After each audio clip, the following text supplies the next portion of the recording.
And these guys would put their kids out on the street with fake RKG-3 grenades and say, hey, when the Americans pass by, throw it at them. Knowing that, hey, we just got a grenade thrown at us, we're gonna shoot this kid. We're rolling up, and I see this kid on the side of the road, and he's like 6, just this little kid, right? And he's holding his hands behind his back. I was like, all right, that's not too out of the normal, and people just do and walk around like that all the time. And I'm like, don't tell me this kid's got a grenade. So I roll up on him, and I got my M4 on him, and I'm like, please don't fucking do it, right?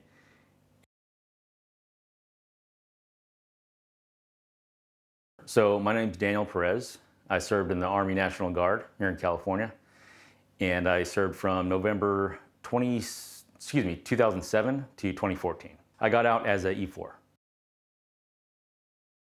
Born and raised in Riverside, California, and my childhood was, I always say it was good, but not great. I had 2 loving parents, but they were never always present. They never got married. About age 9, they split. And for me, it was overnight. So I went from a normal, loving household to now I had to choose. I was forced to give a choice between my mother and my father. And I chose my father. They were just more concerned with themselves. And, I would never fault anyone for, trying to focus on themselves and do whatever they got to do in their life. I had my grandparents there. They basically raised me, especially my grandmother. So I grew up with an old school set of values.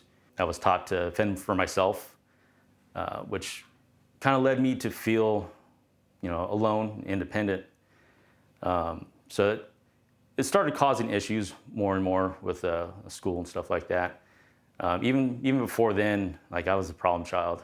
I was always too smart for my own good. I don't feel like I'm a smart guy or anything like that, but I definitely figured out how to game the system in the school pretty quick. So I had to repeat the 2nd grade because I was constantly fighting in class. I always throwing hands, or I figured out how to ditch basically in the 2nd grade by going to the nurse's office and saying, oh, I'm sick, I got a stomach ache or whatever, and I'd get picked up or I'd get sent home and stuff like that. So after they split, it got a little more difficult for me. I got diagnosed at an early age with ADD. Back in the 80s, like no one believed in that. I mean, even today, like people still don't think it's a real thing. So I never got treatment for it.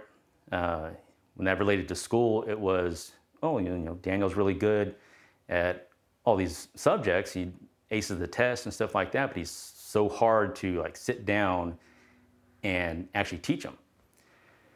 So they started to give me harder material. They started to give me, more difficult tasks and stuff like that to keep me focused and, on task.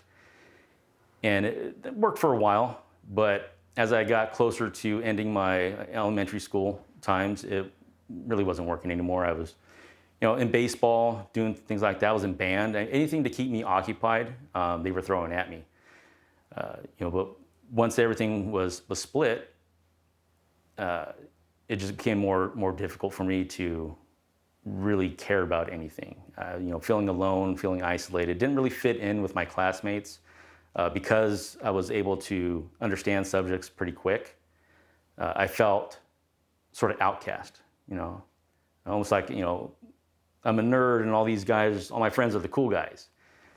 So I just started dumbing myself down to fit in more. And once I started doing that, I started getting more focused on things like drugs and stuff like that, got more into fighting. And so much so that I think it was the 5th grade, like all my anger issues, everything that was me at the time with the ADHD, having difficulty regulating emotions and stuff like that. The first time I actually had a really violent outburst, not just fighting in class, which I, used to by then, but we were on the playground one day and we were playing, touch football. And my buddy was on the other team and, hiked the ball, go to throw a block, and he knocked me on my ass. And it just sent me over the top. So during the next play, singled him out, knocked him down, and I gave him the old double C clamp. And I choked him until he passed out and turned blue. took all my friends. First they were like, oh, like, you know, they're fighting whatever. And then they realized like, oh shit, like Daniel's going to kill this kid. So they pulled me off of him. And from that day on, I knew I had a lot of anger. I knew I wanted to always fight. I want to do this. I want to do that. And it shocked the hell out of me and it scared me. So from that day on, I always tried to pull myself away. And when I did that, I became more isolated in myself. But it also helped me realize that I do care about other people. So I would always stick up for my buddies. They were getting bullied in school or whatever, and I'd stand up to the bully. Like, what are you gonna do? You know I like to fight. Like, I don't mind fighting you. I'm not gonna start this fight, but I'll definitely protect my buddy. And that carried over to other things too. Like, I would easily take an ass whooping for buying all my buddies, you know, candy or ice cream, whatever, from the ice cream man. My mom would give me $20, and I'll bring back the change. And I would come back with nothing, or like $1, you know. She's like, I gave you $20, what the hell did you buy? Well, I bought all the kids in the neighborhood stuff. They didn't have no money, you know. And never ended well for me, but I didn't care. I was taking care of, you know, the people around me, and that's all that mattered. But throughout the rest of my childhood, it was, you know, just, we were poor, but not super poor. I didn't have much, and I didn't need much. You know, my dad, loved him to death. You know, I miss him a lot. He passed away a few years ago. He didn't teach me a whole lot of, you know, like real world skills. What he did teach me was how to be self-reliant and how to be more of a quote unquote, you know, man, right? Like every weekend we're up in the mountains fishing, doing something, shooting, you know, camping, all that stuff. And that helped me, for one, channel all my aggression and everything into outdoor activities to kind of release that stuff, and really helped me kind of cope with the things that I was dealing with. And, but you know, I again, you know, trying to find some sort of exit, some sort of relief for everything I was going through, you know, got into drugs. So I started smoking weed in, you know, 7th grade, and I was in honor roll, you know, and we took the trip, you know, I don't know if they still do it. There was a trip that every class would take in the 7th and 8th grade. They'd go over to Washington, D.C., they go into Virginia and go see all these things. We went to Philadelphia, saw the, you know, the Liberty Bell and all that stuff. Cool trip. And I was able to do that because I was in honor roll. The 8th grade rolled around and nothing was clicking anymore. And I just started getting further and further into the drugs. So by 9th grade, I mean, the first day of high school, I was like, I don't want to do this no more. Like, I could go into class, I could take the test and ace it without even learning the material. And, you know, life at home had gotten worse. My dad was basically taking out his aggression and his anger of what happened between him and my mom on me. You know, I'm not going to say he abused me. I'm not going to say he beat me. But, you know, there was times where I got it pretty good. I mean, going back into like elementary school, they wanted to call the cops on him one day because he had whipped me with a belt so bad that I had bruises up and down my entire body. Again, I would never fault him for that. You know, like, it caused a problem for us. I didn't talk to him for a few years. But at the end of the day, it's like, you can't be mad at someone for going through their own shit. Like, yeah, I got my ass handed to me a few times. Did I deserve it? Probably. Some of the times I know I did. So that, you know, all that stuff accumulated to just me not wanting to go to school. I hated authority. You know, fast forward a few years, you know, I learned that I have ADHD, and I started looking into that. And we'll get more into that later. But I found out that I have other conditions with that as well. And one's called ODD, which is oppositional defiance disorder. So anyone that comes to me in a position of power, I automatically want to tell them to, you know, take a hike, you know, get the fuck out of my face, basically. So in high school, I didn't want to listen to anybody. I fought, you know, not physically fought, I just pushed against everyone that tried to help me. Definitely still a troublemaker. Wasn't fighting though, because I knew like I would lose my shit. And not to have that same like stereotype, like, oh, I saw red, right? But I would just go full in. So I really tried to pull myself back, and one of the things that helped with all that was smoking weed. So I just became, a stoner, but I was trying to be, social. I had friends across every friend group and all that stuff. So like when I say like my childhood was good, but not great, that's what it is. Other people had it worse, way worse. My friends, I know some of my friends had it way worse. Their parents were heroin addicts and stuff like that. My parents just were narcissistic. They're self-absorbed. And I just got left to the wayside. But it taught me how to be fiercely independent. And it taught me that I don't need to rely on anybody else to get the things done that I need to get done. I had to rely on myself. And that did carry on, and even to this day, even more so to this day. And yeah, towards the end of my childhood, I was like, I'm done. I got kicked out of high school for not even going. They were like, you've been enrolled for 3 years, and you've been here for less than half the time that you've been enrolled. I'm like, well, guys aren't teaching me anything that I can't come in and take a test. Every semester I'd come in, knock out that test. Teachers look at me like, what the hell's wrong with you? You know the work, you can do it. Why aren't you doing it? I don't feel like it. I'd rather go party. So growing up, I was always fascinated by the military. Growing up with my grandparents, they're always watching the old, war movies, the John Wayne movies and stuff like that, or, like the old Midway, Pearl Harbor movies.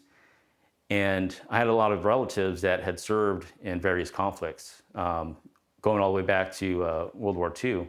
I actually met one of my uncles on my grandmother's side. He had come down from San Francisco and just came down to visit. And he was telling me some stories about his time in service.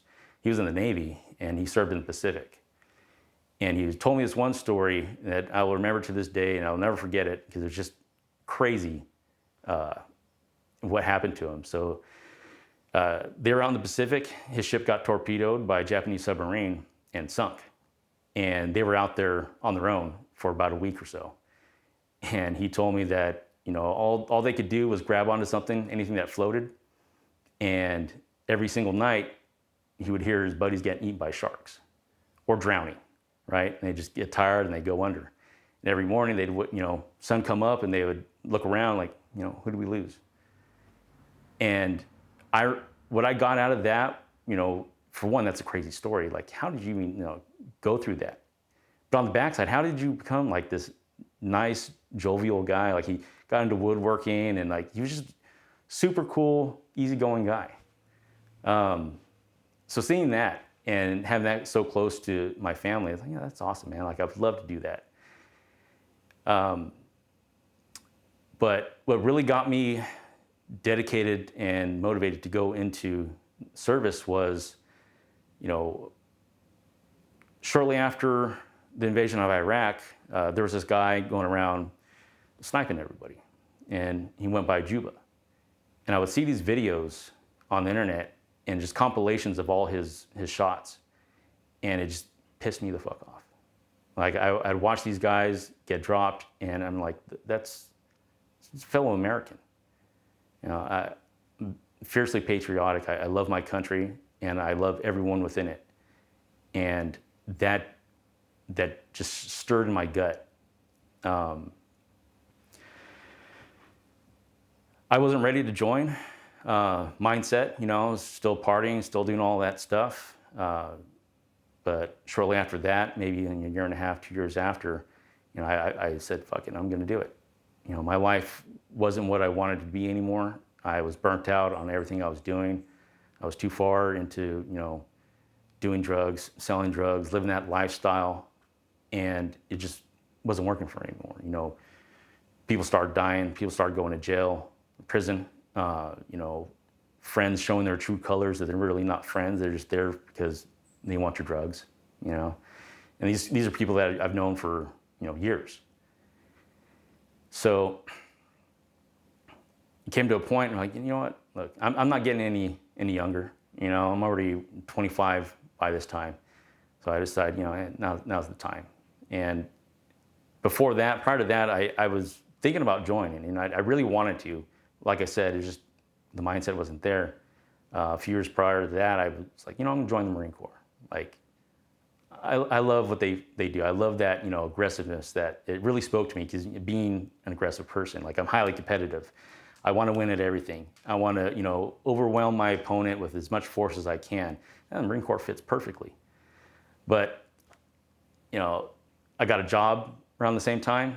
And like I said, my mindset just wasn't there. Like, yeah, no, I get this job, I'm gonna go back to partying, go dicking around, go back to that lifestyle I was used to. So once that was all over and done with, I was like, yeah, I'm done, man. I'm going. Yeah, so that was my major push. Those two things: the lifestyle not being what it was and not what I want it to be, and then yeah, the whole Juba thing, man. Seeing that and everything else, like the guys in Iraq had all the attention because that was the new, shiny war for everyone to look at. But I was also watching videos from Afghanistan. These guys were out there with no help, nothing. And I really wanted to join so I could go to Afghanistan. That was my goal. I was getting ready to join. I got fired from my job, the one that I picked up before, around the same time I wanted to join the Marine Corps. And that's actually kind of a funny story. I think it's funny anyways, the way it went down. So brown skin tone, right? Last name of Perez. There's a lot of stereotypes in there. Well, the guy I was working for, white guy, lived up in Redlands and had a nice house and all that stuff, and he had a crew full of Mexican workers. So you were small shop. Everyone was pretty close, and we had a what the hell they call it, like a white elephant. The gifts where you buy something for pick a name out of the hat. Well, I just so happened to pick his name. It's like, oh, I'm going to get him something funny because we had a little bit of bad blood leading up to that. So I'm going to get him this funny T-shirt, and this T-shirt said, "My Mexican works for less than your Mexican," right?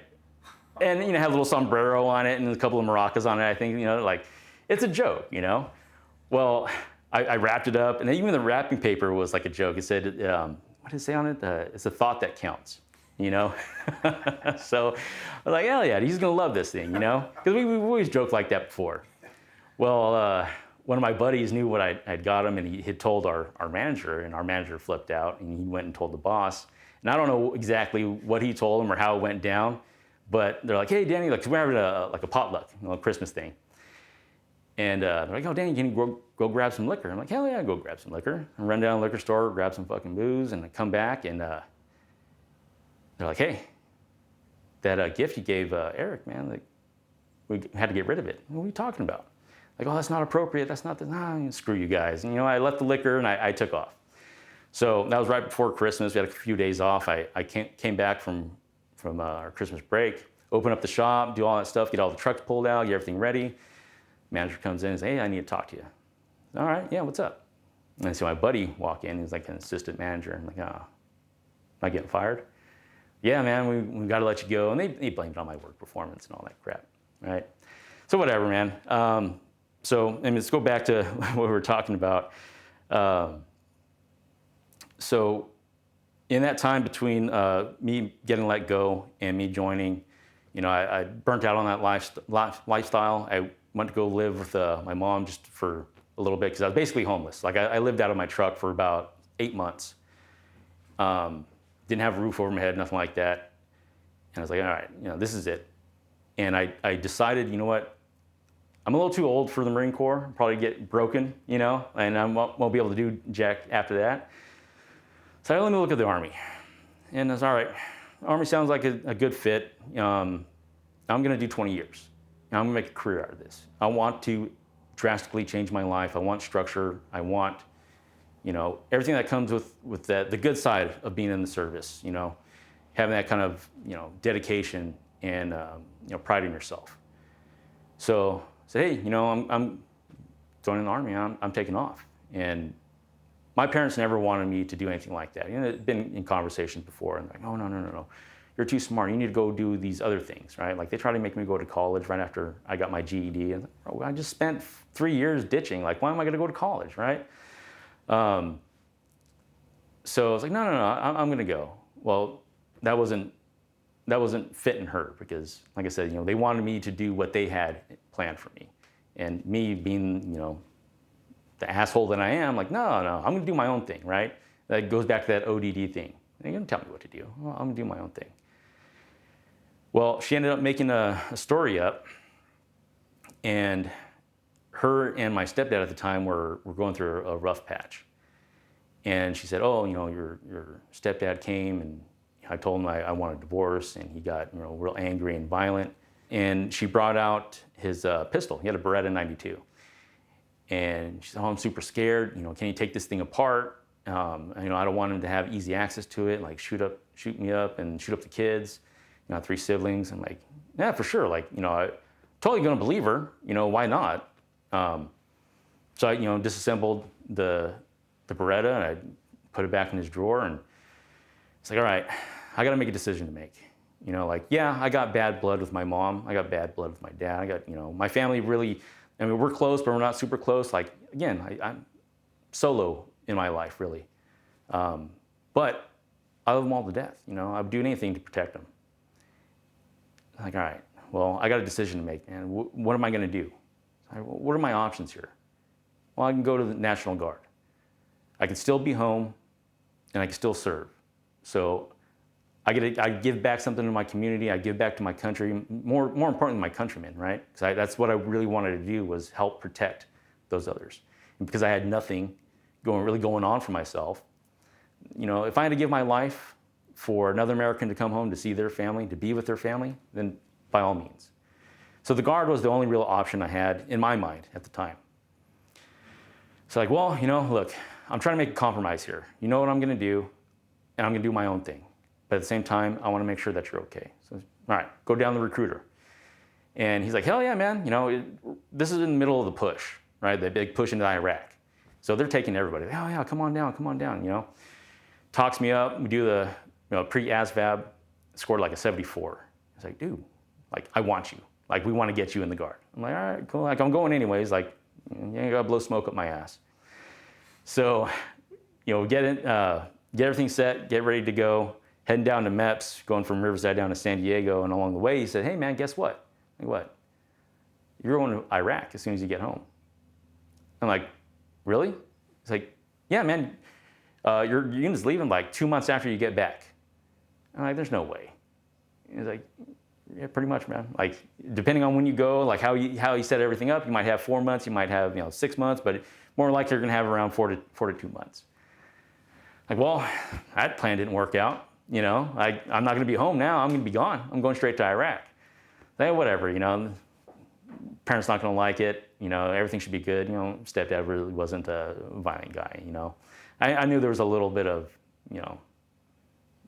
bullshit happening there, right? So, all right, cool, we're gonna go. Get down there, do the process, go in there, do my drug test, show my butthole, do the duck walk, all that fun stuff. And a couple days later, I get a phone call. It's my recruiter. He's like, hey man, what's up? I'm like, what do you mean, what's up? He's like, you popped hot. I'm like, fuck, thought we were good, dude. He's like, well, yeah, like, I stopped smoking weed, like I stopped all that stuff. But I guess, smoking a couple ounces a day, like just nonstop all day, every day, like I guess I had a little more in my system than I expected. And he's like, yeah, well, it's not a lot, but it's enough to, show up on the test. And he's like, hey, I'm sorry, man. I should have gave you the drug test. We had talked about it, but we both felt that you were good to go.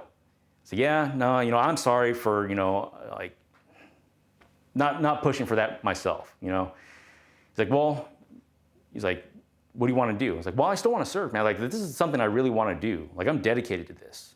I want to go serve in any capacity that I can. He's like, all right, well, you need to write this letter to the state, and the state's going to decide, what they want to do with you. If they want to, let you go to, basic or not. All right, cool. Sign and write that letter. A couple weeks later, it comes back. Yeah, he's good to go. They're cool. We're going to go down to MEPS. You got to redo the whole process again, and then we're going to have you sign the contract. And I don't know the process. I don't know really the ins and outs of this. I'm real brand new to all this. I just decided to go and I went. So, he's telling me these things about, what's going to happen and, the whole contract thing. And I'm like, all right, cool. Well, when I initially signed my contract in August, I signed up, and at the time the Guard was offering a $20,000 bonus, sign-on bonus. So I'm sure he had said something about that, but didn't register, or I didn't hear it, or maybe he didn't say it at all.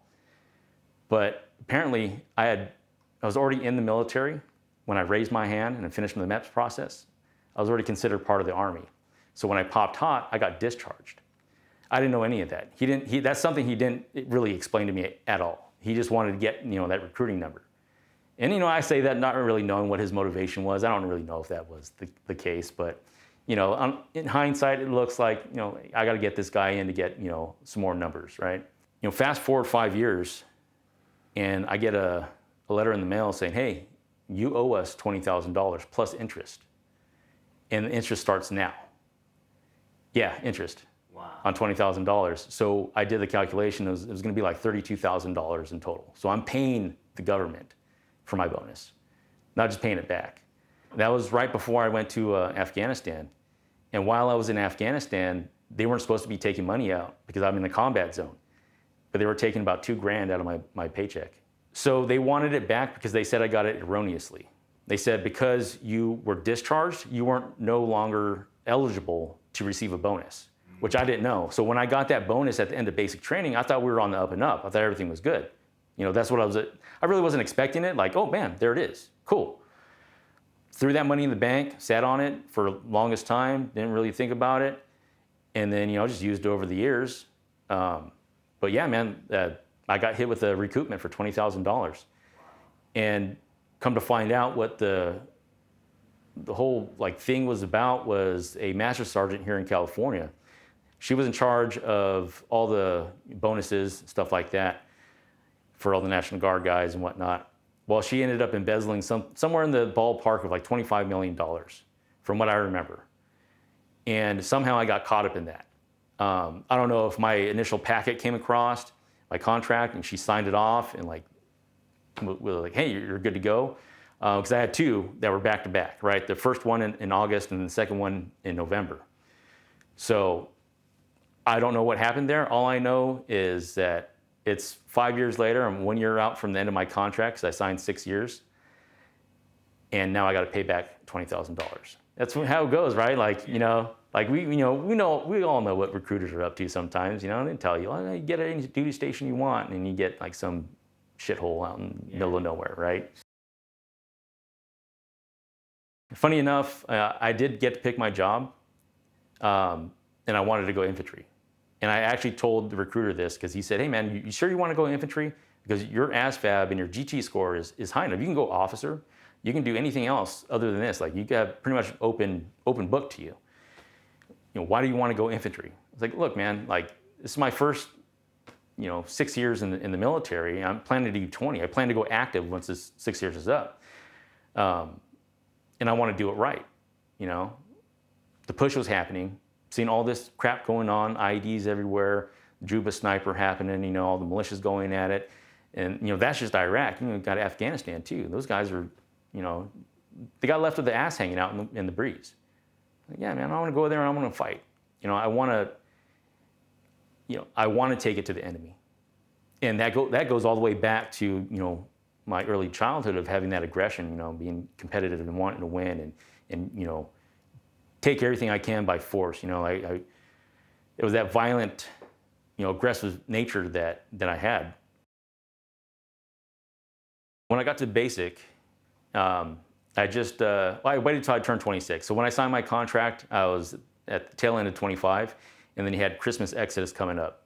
So if I went right away, I'd have to come back a few weeks later. I was like, no, I know myself. I have this thing with if I'm going to do something, I need to do it all right then and there. If you break that up, I'm going to lose all motivation and say, screw this, right? Not knowing that's part of ADHD, right? So I'm like, no, we're going to wait a little bit. I went to went back to a program where it's basically, you're in the military, but you're kind of on hold.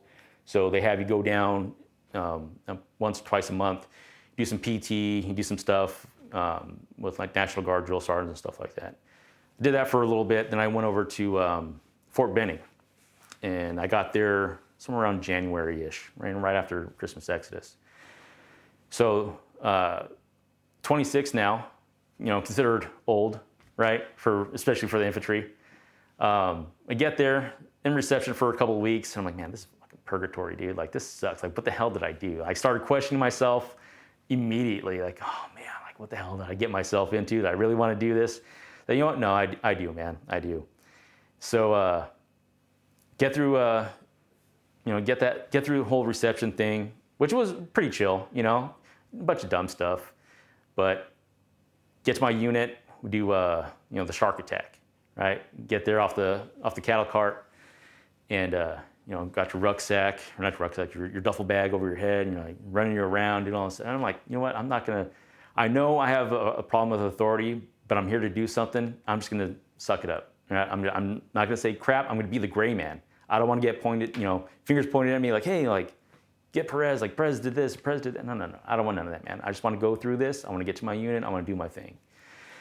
So do the shark attack. We go up to our barracks, and my bunk is the first one next to the drill sergeant's office, right, their door. So he's up there. He's in, he's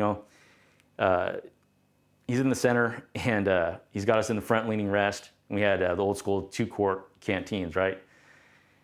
And so I'm in the front leaning rest, and my 2-quart's like hanging off me, and it's leaking water on the floor. So sure shit, he comes by and he stops and he looks down, like, spilling water on my floor. I'm like, oh fuck, dude. Already day one in my basic unit, and I'm already getting singled out. And it went on from there. I mean, it wasn't bad. It was actually pretty good. Those were a good set of drill sergeants that I had. Yeah, it was like, not all of them. I remember Drill Sergeant Harness and Burgueño, I can't say his name right. I remember those two guys, the lead drill sergeant. I can't remember his name. I'm sure it's like somewhere in the back of my mind. They were all solid dudes. They'd all been to combat. As a matter of fact, a few years after basic, I was watching a video of some airborne guys out in Afghanistan putting in some work. And I was like, wait a minute, I know that guy. It was one of my drill sergeants. It was Drill Sergeant Harness, yeah. He was a scrawny little dude. Now, I'm getting off track right now, but I just want to bring this up. Like, that dude, he was only like 5'5", skinny white guy, but he put me in a chokehold. And, I'm 6 foot, and he like jumped up, grabbed me, and I was down like that. So there were some good, hard-hitting dudes in that unit. And but after that, man, I mean, I was just dedicated. I took it serious. There was a lot of guys in my platoon that didn't take it serious, and it just pissed me off. But again, I didn't want to stand out. I just wanted to, be on the level plane, get through it. But they picked us at random. Say, hey, guys, get up here, get in the front leaning rest, and we're gonna see how long you guys last. And I'm like, all right, competition. Nah, I got it. So I'm up there, front leaning rest. I'm up there for a while, a few minutes. Everyone else taps out. And I'm like, all right, Perez, get up. All right, you're acting platoon sergeant. I'm like, what? When I'm gone, you stand in front of the platoon. I'm like, God damn it. Here we go, man. Like, again, I didn't want to stand out, didn't want to be in this position, So here I am. Now I'm the acting platoon sergeant. Shit, all right, I'm going to move these guys around and whatnot and do all this other crap. I got sing cadence, I got no rhythm, dude. I got no rhythm whatsoever. And they let me know too, like, Perez, sing with a little rhythm, a little soul. I'm trying, man. But it was a good experience. But it was really funny because, coming from my background and growing up, my dad was in a gang when he was younger. I really lived, like, it wasn't a bad neighborhood, but it wasn't great. Like, Riverside has that weird mix. You got good neighborhoods right next to bad neighborhoods, and everyone just coexists, So I grew up with a wide variety of people, but I always gravitated more towards, the gangbangers and stuff like that, because those were the kids I grew up in elementary school, and they just, eventually went that route because that was the lifestyle that they had to live. So I always had that mentality. And one day we're on the range, and there was these two guys that had a problem from day one. One guy was from New York, and the other guy was from somewhere down south. And these two big burly dudes, right? And they just hated each other from day one. The guy from New York was a big old buff black guy, and the guy from, I think it was like Kansas or something like that, Missouri or something like that. Big old corn-fed white guy, right? And they just butted heads constantly. Well, we're on the range one day, and we got everyone off to the side, so all 4 platoons are up on this kind of like side road on the range. And all the drill sergeants are still at the range, getting some of the guys off, qualling and stuff like that.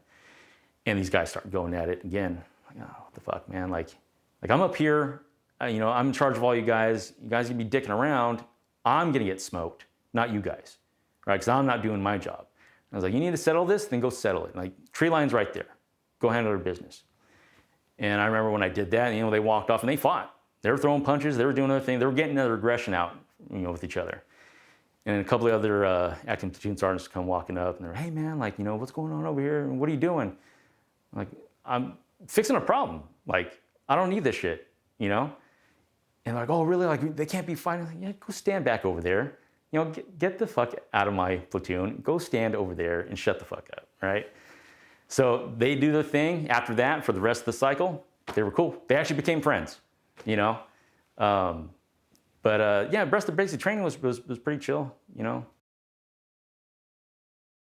Well, I was gone for about 15 months total. So when I got back, we did an extended annual training. So right off the bat, I was gone for about 30 days. And then came back home for a little bit. Then we left right away for a MOBA, right? So we got to get ready, get the unit ready, do some more training and stuff like that. So in total, it was almost 15 months. In country, I was there for about close to 11. So Iraq was crazy. Seeing everything on TV, stuff like that, I kind of knew what I was in for. And as we're doing our MOBA, we're training to kick in doors, we're doing patrols, we're doing cordons, we're doing, regular infantry guy stuff. Then about halfway through, we switched over to doing log packs. I'm like, what the hell's going on, man? Like, oh, mission got changed. We're doing convoy security now. We got put back onto a Sec 4 mission. I'm like, great. Because I already knew if you're in a convoy in Iraq, you're getting blown up. That's all that was ever happening on TV at that time. So I'm like, cool, man, this is gonna suck, right? It's exactly what I didn't want, but hey, we're gonna do it. But Iraq was a strange place because we got there right after the push. And there was this weird peace between all the militias and the army, or not just the army, the military in general, right? So we started paying them to fight Al-Qaeda in Iraq. So they're supposed to be on our side, but you never trusted them. So anytime we would roll through a checkpoint, and there's an ID right next to their checkpoint, what do you know, right? There's one mission, we roll past this checkpoint, we go down a little bit further, we take a left, and they had an improvised rocket launcher set up pointing at the turret of one of our trucks. And luckily they aimed it too high and went over my buddy's head. It's like, man, can't trust anybody, right? But that did make for a few funny situations. And one in particular, we were changing from one MSR to the next, and this car jumps in front of me, and it's full of dudes. There's about 5 guys in this car, a little sedan. And I see everyone holding, AKs or RPK, they got guns, and they're all covered up. Some of them have kit on, stuff like that. I'm like, who the fuck are these guys? They jumped in our convoy for one, which is, big no-go. They had opportunity to go around, but they swerved right in front of us. So we're hauling up, catching up to them, drivers honking, flashing lights. It's daytime too. This is one of the few daytime missions we actually had, because you typically ran at night. And I'm like, all right, I'm gonna pop out my hatch. So when I first got there, I was in an ASV, M1117. Basically, it looks like a big Twinkie, right? Got big old tires, big Twinkie body, and then it's got the turret from like a AAV, the amphibious tracks from the Marine Corps. So I got a 50 cal Mark 19. Well, I don't want to drop my 50 on these guys, because then I'd be shooting the guys that, ahead of me. So I pop the hatch, get out, and I have an M4 with an ACOG. So I was actually designated as a squad designated marksman during our train up, but once we switched over to log packs, they're like, oh, we're not gonna do that anymore. But that being said, I was a pretty decent shot, and that's why I got the ACOG. So I'm up there, I'm trying to do some sort of EOF, get these guys' attention, get them out of the way. Because, I know that we have militias on our side, but, again, I'm not gonna just think that these guys are militia, right? On our side, so to speak. So waving at them, I see the guys turn around looking at me, they're talking, and looking back, like, screw these guys. You got guns, right? You're not getting out of our way. I don't trust you.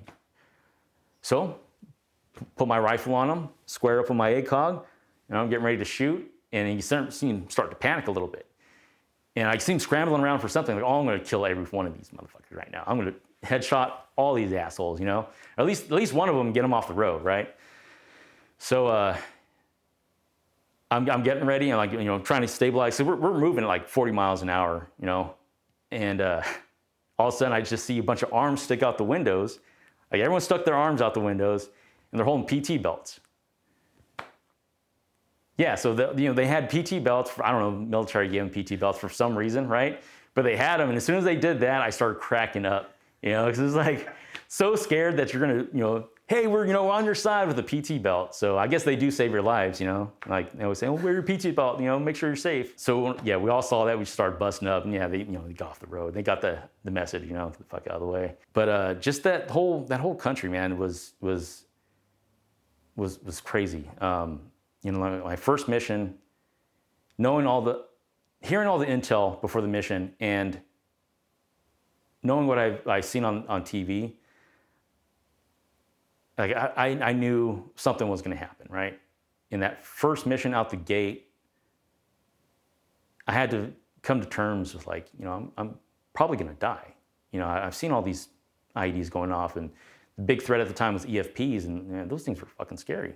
You know, I watched, you know, we had to go through training for especially for EFPs. EFP is an explosively formed projectile. So basically what it is a shape charge. You have a cone of copper, and behind that cone is some sort of explosive, right? And it's usually housed in some sort of like a hardened steel case, right? So when that explosive goes off, that copper cone basically turns inside out into a molten jet of copper. And that molten jet will slice through any kind of armor. I mean, it was going straight through Abrams tanks, right? And they were so powerful that they would actually put them behind those large T-walls, and that projectile would go through that, you know, 1.5 feet of concrete straight through an MRAP with you know, no hesitation. So I mean, they had them set on timers. They would have them set with on motion detectors. They would have them set with like IR sensors, so if anything hot came by, so like a regular car wouldn't be hot enough, but if an MRAP came by, or a 5-ton or a military vehicle came by, it'd be hot enough, it would set it off. And they would disguise them as anything. They got so creative that they would put 4 or 6 in a fan pattern, and then put spray foam, expanding foam, all around those, and then paint it to look like a rock, and then set it off to the side of the road. So yeah, knowing all that, you know, that first mission, you know, we're rolling out, it's pitch black. So, you know, like I said, we rolled at night, and I'm rolling out, like, oh man, like, this is it. Like, you signed up for this, you know, this is what you wanted, and you got it. So you need to come to terms with, like, you may not go home. You may not see, you know, your family. I was actually married at the time. It's like, you might not go back to see your wife, right? So,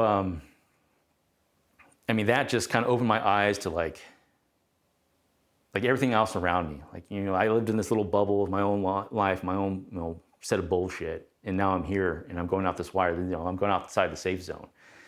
And I'm going into the real world, basically, right? But then along the way, you just see like how different the world is from your view here in America, right?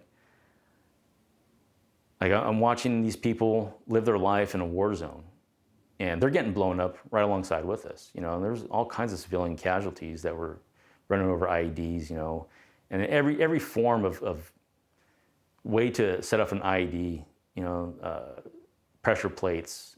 They would call them Christmas tree lights, but it was sections of rubber hose cut up, and they would tape individual little bulbs, right? And those would be the pressure plates, and they would throw that across the road, almost like a spike strip, right? But those would set off an IED, and they would just throw them out. They would see a convoy coming, you know, a couple miles out, and they'd throw that out, and whoever hit that, hit it. You know, I've seen burnt out cars all over the place, and you know, you see a sedan that's blown in two. You know, like, there was somebody in there that, you know, they weren't military. That was just somebody, probably going to work. You know, like, I'm going to go down here and work, you know, at the little bazaar or whatever. You know, maybe they had a family in there. it was very hard to deal with, knowing that these innocent people getting caught up in this, and all was just bullshit. At one point during MOBA, we were getting pretty close to leaving for Iraq, and everyone's kind of got a little more downtime. Everyone's getting a little more loose, right? And you got to think, like, we're the National Guard, so you're pulling from the local area around the armory, and my armory was in Riverside. So, if you know anything about that area, the Inland Empire, it's a bunch of knuckleheads. Just because you join the military doesn't mean you're going to really be a good guy or change your lifestyle or stuff like that. So everyone got a little drunk, right? I was in my barracks. I was like, I'm racking out. Like, I wasn't trying to drink anymore. Like, I dealt with substance abuse before the military, so I was like, I'm not going to get into that right now. Like, you guys have fun. So I'm racked out, and all of a sudden here it's like huge commotion outside, and then a couple of my buddies come rushing into the barracks, and they come running over to me like, Perez, like, you got to hide us. I'm like, well, get over here, man. Like, I threw a blanket on one guy, put another guy behind my duffel and my rucksack and shit like that. And I'm like, still laying in bed, like, what the hell is going on, man? Like, just huge fight outside, dude. Like, we're all gonna get busted. We're all gonna get Article 15s. Like, what? I'm like, okay, well, what the hell is actually going on? So what happened was a couple of platoons decided to start shit talking each other. And since everyone's got that machismo, we're all infantry guys and we're from this hood or from that hood or whatever it is, right? They just started throwing hands. And a couple of people got really jacked up. A couple of people went to the hospital, and it just became this huge ordeal. Come to find out, it wasn't just the lower enlisted that were drinking. A lot of the officers were drinking too, so that became even more of an issue. Right? General Order number 1, you're not even supposed to have alcohol at this point. So everyone there is drunk. Officers, enlisted, NCOs were the ones that were fighting. Right? The NCOs were the ones that were, knocking people out, sending them to the hospital. And it was just nuts. It's like, I don't look at it as like a bad moment, but it's just like one of those things. Like, you guys are like, this is nuts, right? This is crazy. Like, what are you guys doing, dude? We're supposed to be on the same team. Like, yeah, I understand. Like, we're gonna get drunk, we're gonna have a little squabble, and there's nothing wrong with a little barracks brawl here and there. But like, you're sending guys to the hospital and you're proud about it. Like, that's the same guy in your company. You should be looking out for him and not happy that you knocked him out just because why? He offended you a little bit, And yeah, there's a lot of stuff like that went on. Then you had some characters, man. So my fire team was 3 people because we were supposed to be running trucks, for the log pack and stuff like that. So we switched over to 3 people per fire team. We got another guy assigned to us. He came from a different unit, and this guy came in. So I'm an E1 at this point. My driver, he's an E2. This guy comes in, he's an E3. So he's technically in charge of us. But me and my driver, we've been together since I got to the unit. Like, we're close. We're both named Daniel. We both have similar backgrounds. We both like the same things. Like, yeah, that's my boy, So he came in and tried to run his mouth and boss us around. It didn't help my team leader. Was like, oh yeah, like this is your new boss basically. We were just giving a hard time, man, and just we don't want this guy on our fire team. It was a little off, a little weird, Nothing really bad about the guy, but I was like, we're not meshing right now. Like, fuck this guy. So, all right, we got him off the fire team, put him somewhere else. Well, he kind of went downhill pretty quick after that. Coming to the unit, not really knowing anybody there. New guy at the tail end of our train up. Everyone's clicked up, everyone's, ready to go. We're all like pumped, right? We're about to go in Iraq. We just spent, 45 days training to, destroy everything in our path. So he didn't have an easy go at it, and he did have that mental break. And apparently one night he said, hey, you know what? I'm gonna kill all these guys. And he verbally said that to somebody, and someone took it up higher. And they're like, really? Okay, give me your weapon, but you still need to have something, right? So we're gonna give you a 50 cal barrel. That's your new M4. You carry that everywhere you go. Yep. So he went around, and we formation and everything, you know, I mean, stand there with his rifle, right? His rifle and 50 cal barrel. He had to take it to the chow hall with him. He had to, everywhere he went, you know, we all had our weapons with us, and everywhere you went, you had to take that 50 cal with you. So it got to the point where we'd go to the chow hall, and he was still acting up, being a problem. So we're like, all right, clear your weapon. And he's like, what? Clear your weapon. So he had to put the 50 cal barrel in the clearing barrel and blow through it. So he, you know, like, all right, it's clear, now you can go eat. So that got to him some more, and he said, all right, well, I got a 50 cal barrel, I'll just beat your head in, right? And they're like, great, all right, give me the 50 cal barrel. So his team leader comes over to my driver, and he's like, hey, heard you know how to draw. It's like, draw me, here's a piece of cardboard, draw me an M4 on this, and then cut it out. And they're like, why? Are we like some sort of like round robin training thing we're doing right now? Like, no, this is for him. That's his new weapon. He said he wanted to, you know, beat us with this 50 cal barrel. That's what he gets now. Like, okay, well, here, we'll do one extra for you. We pulled out some 550 cord. We put it on the cardboard, you know, rifle, and he has a sling now. He carried that thing around. When I got to Iraq, you know, we got assigned our trucks and everything like that, and we're running a 5-truck, you know, convoy escort team. So they got me in the back in truck 5, and it was just boring as hell. You know, I wanted to be up front. I wanted to, you know, I joined the infantry to do infantry shit, not sitting in a truck doing nothing all day, right? Just watching the countryside go by on my night vision optic and my turret, right? Because, you know, again, I had that AAV turret. So I'm just closed in this little box, watching a green screen and everything go by it. It was boring as hell. So anytime we would have a security halt, I would pop my hatch, stand outside, and smoke a cigarette. And again, you know, doing night missions, so that red cherry, you can see that thing forever. And I didn't care, you know, like I was already, I get frustrated easily when I can't do something that I want to do, so I want to make it happen. So when I stand outside of that turret, it only comes up to maybe about my belly button, so I'm, you know, exposed and smoke my cigarette. You know, I covered a little bit with my hand when I take a drag, but when I wasn't taking a drag, I'd have it out just so it would be like a moving target. Like I didn't want it at my face and get shot in the face, and I'm moving around over here and whatnot. But we would be in these areas where there's a ton of foliage, right? So there's plenty of places to hide and stuff like that. We've known that there's been ambushes in that area before, pop shots, stuff like that.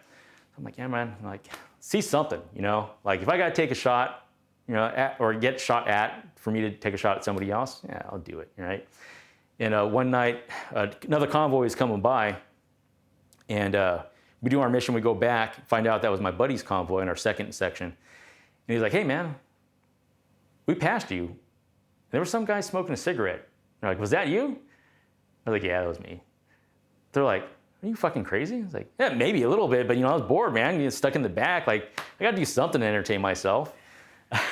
So, yeah, a lot of long, boring nights like that until I had my accident in that vehicle. So when we got there, we did a RIP with the National Guard unit from Tennessee. And those guys, they were cool and everything. They'd gotten to a few firefights and whatnot, but they just didn't really care about the equipment. When I got my Mark 19 in that vehicle, it was completely rusted. The only thing that wasn't rusted was that chrome bar inside the Mark 19 where everything rides on. Everything else was brown. That vehicle, the ASV, it has a floor, and below that floor is where all the hydraulic cables run, all electrical cables and stuff like that, fuel lines, whatever.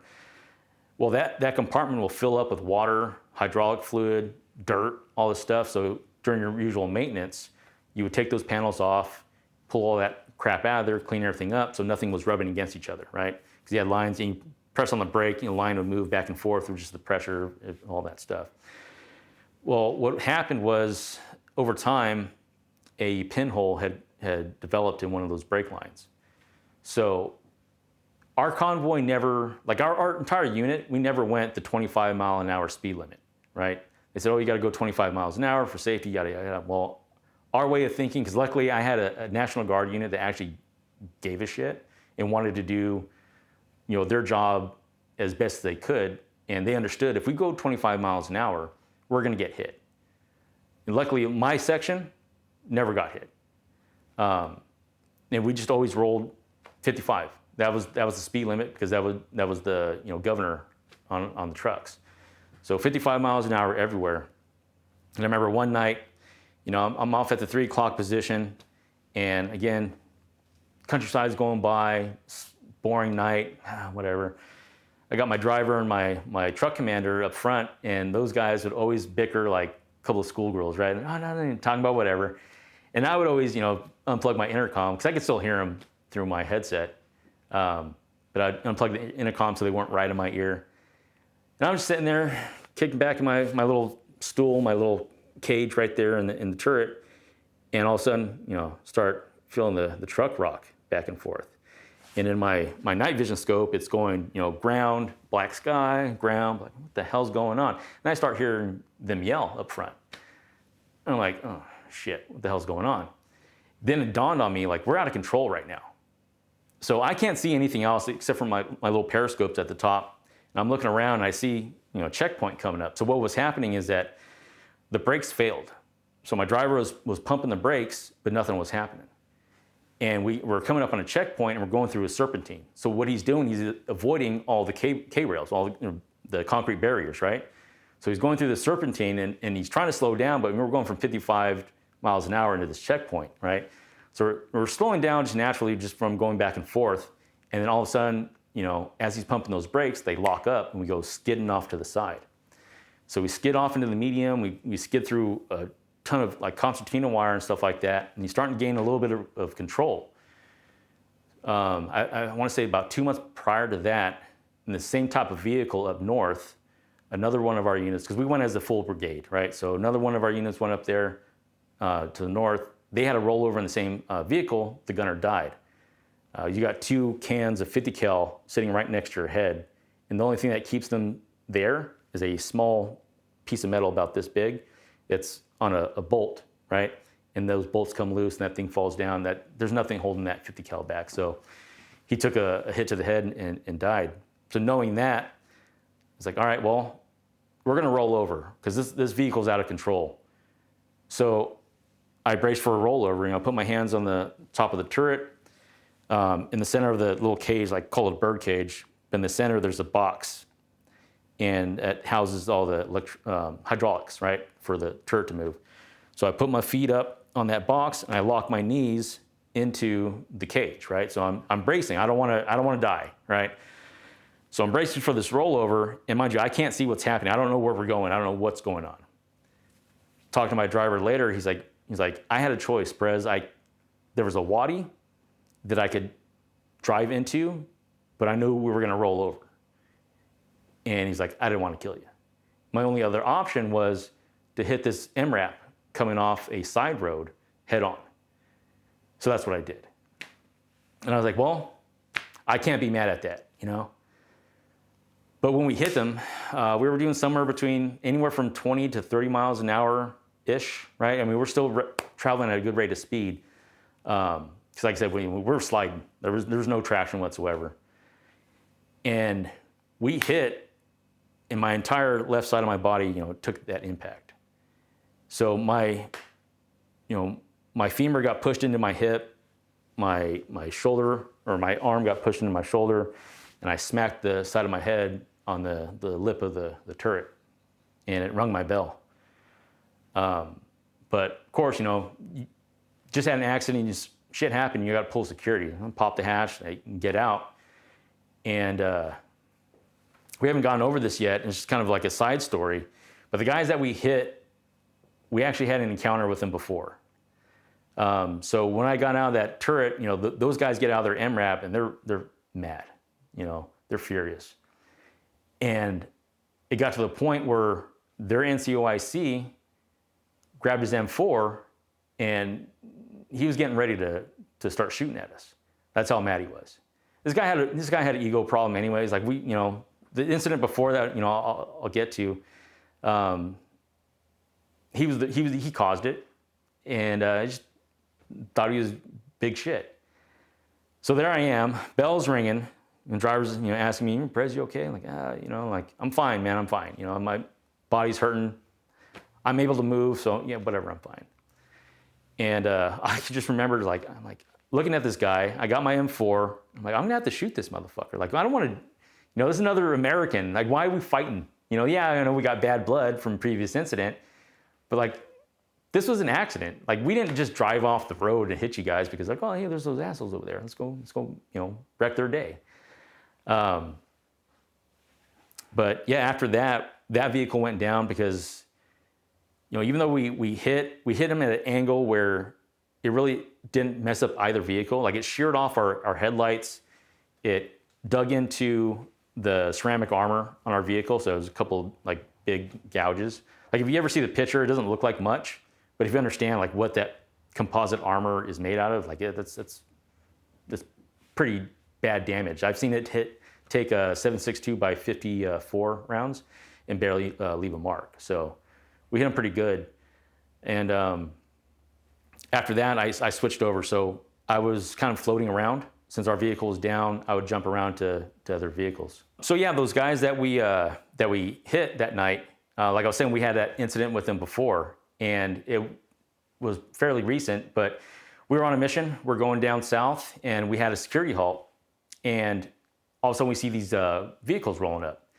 And we really can't make them out. We're looking through the nods, and we just see vehicles, right? All blacked out, nothing going on. So I was still truck number 5, and my buddy was in truck number 6 up in the gun. He's doing his EOF. He's shining his light, his laser. He's doing whatever he can to get these guys to stop. Well, they're not stopping. They're still rolling towards us. So he grabs his saw, and he sends a few rounds down the side of their vehicle. And as soon as he does that, all the lights come on, and we realized, oh, shit. That's another American patrol. So these guys, they were rolling up. I don't know what the hell they were thinking. Like, we're given every signal and every sign. There's no way you could say, oh, we didn't see these guys. I mean, you're right there, And they made a big deal out of it. I mean, yeah, of course it's a big deal, right? But they made a huge deal out of it. So my buddy had to go in front of a general, a couple of colonels. We had to do like a video, basically like a trial. These guys were down in Baghdad, and they called up to Tikrit where we were at. And I had to go testify. I was the only real eyewitness because I was all turned around all the way, and I was watching the whole thing go down.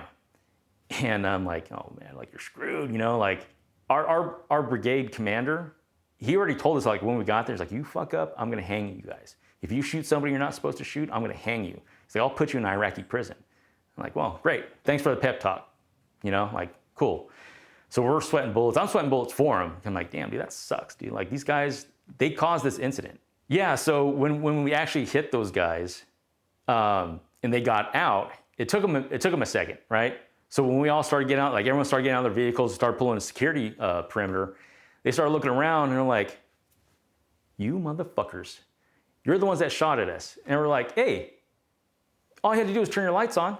We wouldn't have shot at you, Like, we gave you EOF, you gave no signal back. Your driver had a light, he had a laser, all you had to do was flash him. And we're like, cool, you're not enemy. And yeah, that boiled over from there. Like, that one NCO, he thought he was hot shit, and he was like so angry at us for one, shooting at him because he didn't do the right thing. And then now we're in this accident because shit happened, right? Like, we didn't turn our vehicle at you and like, oh, ramming speed, like, we're not out to get you guys. Again, it doesn't help when there's a stigma around National Guard units, right? Like, there is, for a reason, right? Like, every stereotype has a basis in reality. So they, threw that out there. Oh, National Guard. Hey, look, we did the right thing. You guys didn't. The whole time I was there, I never really got to fire my weapon in anger, but I was like, I shot at a bunch of people just to basically get them out of the way, or, stop them from getting hurt or whatever, right? And my first shot was, we're going up north. I'm in the ASV. We're having problems with the transmission or whatever it was. So we're slacking, right? We're trying to catch up. And every time we'd make a turn or go through a checkpoint, we'd fall back a little bit. Well, that created a gap, and this dude, just a local Iraqi guy driving a big rig, decided he was going to jump in our convoy. So when he did that, we really didn't have eyes on, right? So we're looking at him like, is this guy one of ours? Because we're escorting big rigs, right? Like, no, I don't think he's not driving fast enough. He doesn't look right.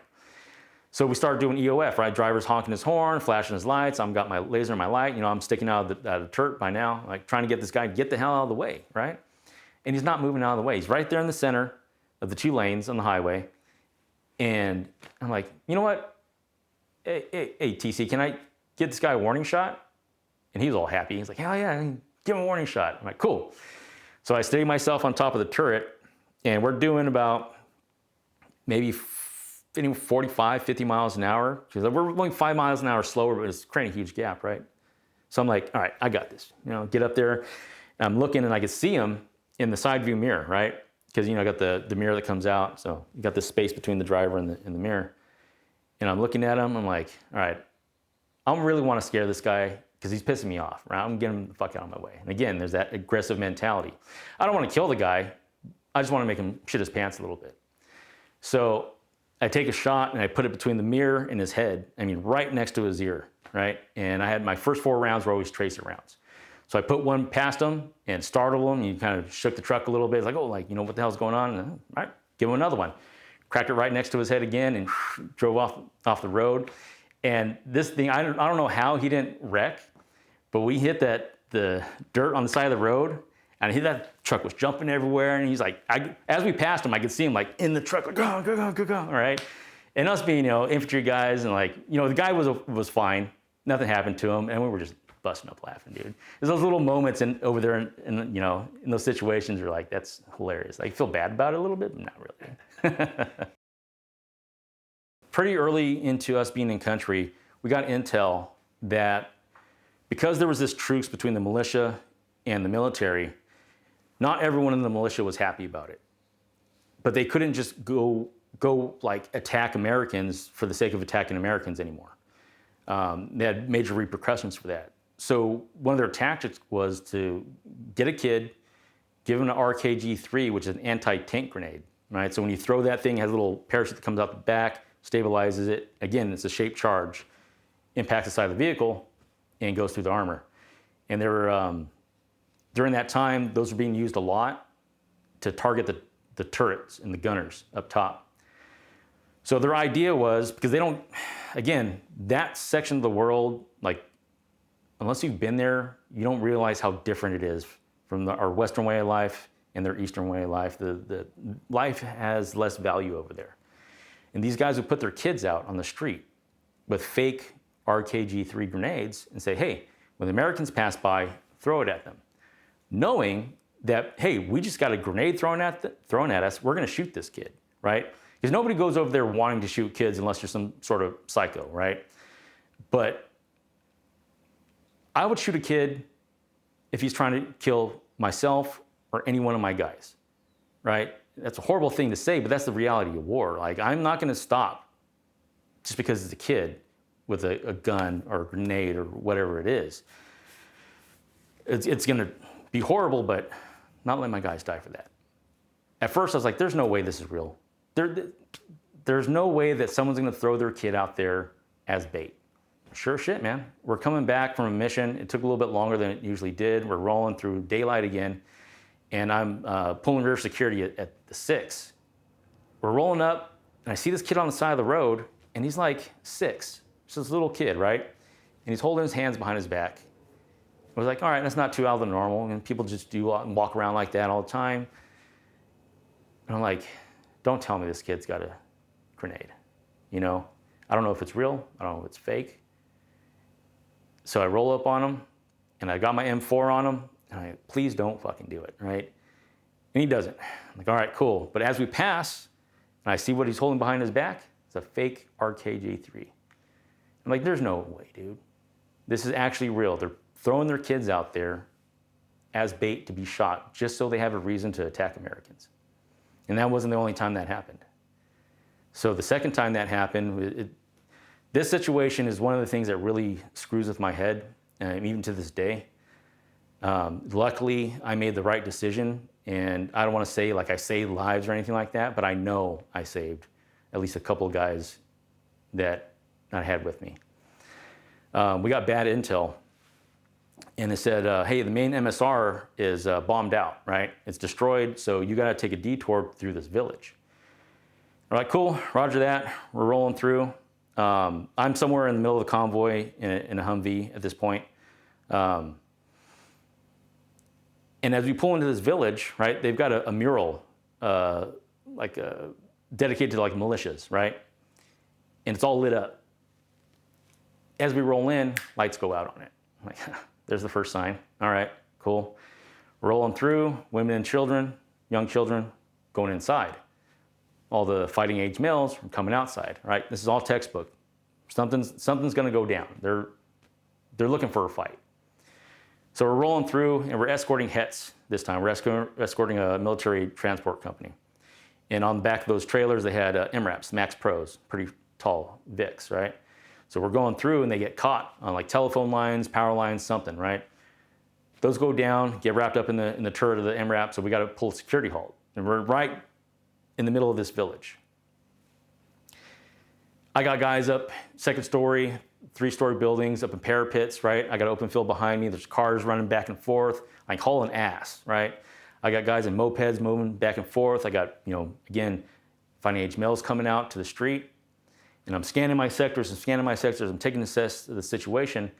But I can't see anything with my nods, right? And I have my nods on my weapon in front of my ACOG because I'm usually inside that enclosed turret. Having it on my helmet doesn't work. So I just kept them on my rifle, and I'm looking around. Well, I hate to talk bad about anybody, but that transportation unit was ate the fuck up. And these guys did a security halt outside the wire to fix a flat wearing PT belts, right? We go blackout, right? We don't want anyone to see what we're doing on the side of the road in that vulnerable position. We run at night, right? Why are you wearing a PT belt? Anyways, these guys still have their headlights on. Everyone else is blacked out. But these headlights are now flooding out my night vision, so I can't see anything, right? Like, shit. All right, so I'm scanning. See these 4 guys standing over here. And there's a kid, I want to say between like 13 and 15 years old, right? And these guys are talking to him. And I see one guy hand him something, right? He hands him something real low. All right, that's a little suspicious. And I see the kid making a V-line for the het right behind me. And I'm like, oh, fuck, here we go, dude. Here we go. They're gonna use this kid. Because everyone's looking for a fight. We already know. All eyes are on us. And I'm watching this kid walk up, and I start trying to tell him, stop. Flashing my light on him, put my laser on him, nothing. He's just V-lining straight for this truck. I'm like, oh, okay. I gotta make a decision right now. Is this a fake attack or is it a real attack? Because I'm looking at his hands, right? And it's about the size of a grenade. And I gotta think about the situation. I gotta take everything in, right? If he throws the grenade at this truck, it's a het, it's armored. No one's gonna get hurt. It's gonna damage the truck, but no one's gonna die. All right, let's see what he does. He walks straight up to the truck, throws it under the trailer. I'm like, okay, it's under the trailer. Now, if he runs away, I'm shooting him in the back. And then I'm gonna shoot those 4 guys over there. And then I'm gonna get on my 240 and I'm gonna spray every single building in front of me. Throws that object, turns around, walks away. Yeah, I fucking knew it. I knew it, man. These guys just want me to kill this kid. And for what? So you can have a reason to shoot at us. What the fuck are we doing? Right? So taking assess to that situation, I've got one of my best friends in the Humvee in front of me. He'd already deployed to Iraq before. And he's in the TC slot, and he's halfway out the door. He already knew what was going on. I'm like, if I shoot this fucking kid, my buddy's gonna die. I got other guys around me, I don't want them to die either. And that's what really screws with me because, I had every right to shoot that kid because that was a threat. And if I made the wrong choice, people were gonna die either way. Luckily, I made the right choice not to shoot that kid, and we were able to get out of there. And the craziest thing about that night is when we got to where we were going, we started, clearing the weapons. My 240 was jammed. The safety was jammed in such a way that I had to take my Gerber out and bang that safety out. I wouldn't have been able to shoot that 240. The highest casualty producing weapon that I had available to me would have been down for an entire firefight, and I would have been stuck with my M4. Oof. Yeah, and that's what, I have thoughts sometimes, I do the what if game. When I get super stressed out in life, I'll have nightmares and stuff like that. And what plays in my head during those nightmares is me actually pulling the trigger and watching all my friends die. Yeah. So if people think you have to see some sort of crazy shit go down, right? Your buddy get blown the fucking apart, or all kinds of crazy stuff to mess with your head. No. When I'm saying Iraq was crazy, it's because the mentality out there is just nuts. And you're in a war zone, but you're in someone's backyard. You're in their everyday life, right? So we're coming back from a mission. We're heading back to Crit, heading home. And we're running late. It's the daytime now. It's early morning, and these cars are, they're trying to get where they're heading to. And I've been through this area plenty of times before. I've been there for months now, and I know what happens around these certain times. But I see this car off in the distance. He's coming off from this one neighborhood, and he's just hauling ass, right? I can see the trail of dust behind him, and he's just booking it, right? And I'm like, all right, well, I got two possibilities right now. One, he's just trying to get ahead of the convoy. He doesn't want to get cut off. He's trying to go somewhere, right? Two, suicide VBED, right? All right, well, let's assess the situation. We're rolling up, and he's still closing. I start doing EOF, and he's still way out there, doing EOF as much as I can do in the daytime. And he's V-lining it straight for us, right? I'm the lead Vic. And he's coming so fast, I don't have time to use my smallest caliber weapon first, right? That's part of your EOF. I go straight to my 240. And I whip that turret around, I put that 240 right above the hood into the very bottom part of the windshield, because I knew I'm gonna rake that whole thing up, and I'm just gonna take everyone out in that cab. I can't see who's in there. The way the sun was positioned, it's casting a reflection off that windshield. I don't know who's in there. The whole thing's gone, right? This guy's coming, take the safety off, start pulling the slack on the trigger. And right as I'm gonna commit and just dump 100 rounds, I don't know how many ever I felt like it, into this car, that reflection breaks. It's a fucking family, entire family. Dad's driving, mom's sitting in the passenger seat with a baby, an infant on her lap. There's 4 kids in the fucking back seat. And I nearly smoked them all. But because I know to think with a critical mind and look at everything for what it is and not what's playing in my head, right? Your training's supposed to take over, and my training was taking over, but because I assessed the situation, I knew that something just wasn't right. That's not a VBED. For one, if it was a VBED, at that time, they were loading those things down with so much explosives that the cars sat funny, right? So the suspension in the back end would be way low. They're not as mobile. You wouldn't be hauling ass like that if you were loaded down with a couple 100 pounds of explosives. So that was my first sign. But, at a certain distance, I don't have that option to say this isn't, I don't know. If he gets within a certain distance and detonates, and he's got, a bunch of 155s in his trunk, I'm in the blast radius, And at this time, I'm in a 5-ton. We didn't have an MRAP yet. So I'm in a lightly armored 5-ton. I would have been toast. And not just me, right? Whatever, I'm toast. My 2 buddies down there, they're gone too. But I saw that, and I was so fucking mad, dude. How stupid can you be to put your family at risk like that? And they don't care. I want to get where I'm going. You almost got smoked. So I always tell everyone, I've shot at people. I've put rounds in the cars before, not intending to kill them. I don't have any confirmed kills. And the ones that I should have had, I'm glad I don't. because I don't know if I would be sitting here talking to you. I probably would have whacked myself a long time ago. I didn't go over there to kill kids. You know, that wasn't my mission. My mission was to kill bad guys, not innocent kids. You know, throughout the deployment, after my accident, you know, I was kind of floating around everywhere, but I kind of landed in the front of the convoy after that, which was our mine roller. So our mine roller, you know, these big wheels on the, when I say big, they're probably about that big, but they weigh about 125 pounds a piece. And the system that we had was hydraulic, so you put more pressure down. And the whole idea is that you would run over any kind of suspected IED to detonate it. And that was kind of like standard operating procedure at the time. We didn't really like investigate too much. It was just like still the Wild West. Like, hey, we see something, we're gonna run it over, right? So doing that for a long time was really difficult to deal with when I got back home. You know, you see a dead donkey on the road and it looks bloated, could be an ID inside there, because they would stick them in everything, like I said before, and you know, run it over, run over the donkey. Hey, we got a box over here, run it over, right, run it over. And the whole time we're like, oh, please don't blow up, please don't blow up, please don't blow up, right? But even then, like being a floater, I would be in different areas of the whole convoy.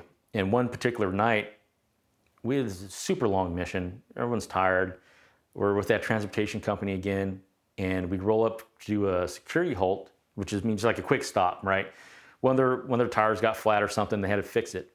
So what we would do at that time to scan our area for IEDs around the truck anytime you'd stop is you do they called it a 5 and 25. So you would look 5 meters out, right, from your truck, and then you would look 25 meters out from your truck, and you would scan that area, and you would do it every so often. So I'm up there in the turret, I'm in a Humvee again, and doing my scan, and you know, I'm looking with my nods, and then wait a minute, what the fuck is that? And I see a small little square, right? And in my nods, I can see it. But when I take my nods off, or my night vision, right? Take my night vision away, I can't see it anymore. So that means it's buried. I'm like, all right, maybe I'm not seeing it right. I'm a little tired. I've been up all night, right? Let me look again, and it would go away and then come right back and do it over and over again. And it dawned on me, that's a cell phone buried inside this berm. And it's like less than 25 meters away from me. That's an IED. So what was happening is that either our jammers were doing their job and not letting that signal like fully go through or whatever, or they didn't wire their IED correctly.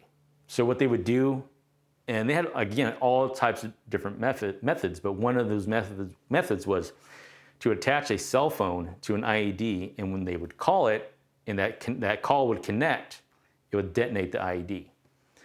So someone is physically on a phone right now, watching me, trying to blow me up, and it doesn't go off.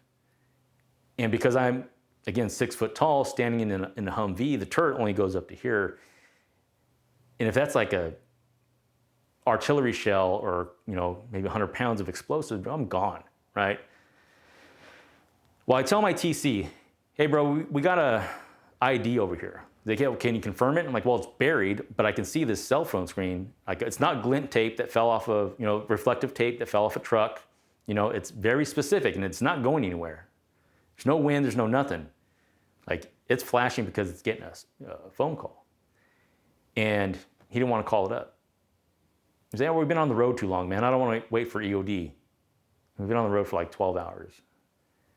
And I was like, that's not right, man. You know, like, I'm just a brand new private. And then this guy's the E5, you know, sergeant.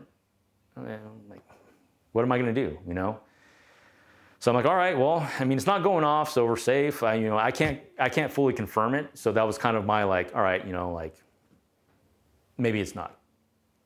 Come to find out 2 weeks later, our Delta company was driving through the same area, and it's suspected that that was the same IED that hit them. And when I got told that, I was like, you got to be fucking joking, man. And the level of guilt that I felt, because I had access to the radio. I could have called it up myself. But, you know, I don't want to overstep him because, you know, it's not something you're really supposed to be doing. Even though I knew it was wrong, what he wanted to do. And my first question was, you know, was anyone killed? I'm like, no, man, everyone's good. Luckily, like, when they rolled up, they blew it too soon. So it just, like, blew up in front of them. Oh, fucking thank God, man. Like, when I deployed to Afghanistan, I went down to the Helmand province, and I was doing a mission with the U.S. Army Corps of Engineers. So what they needed was they needed guys to run the belt-fed crew-served weapons. The contractors they had on the team, they couldn't run those things, so that's where we came in.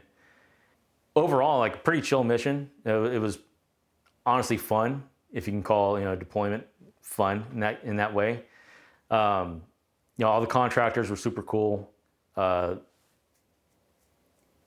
Always had a good time with those guys because they were always on point. So we were always doing training and stuff like that. The country, again, is just a weird country. You know, it's that part of the world is so far off from what we're used to.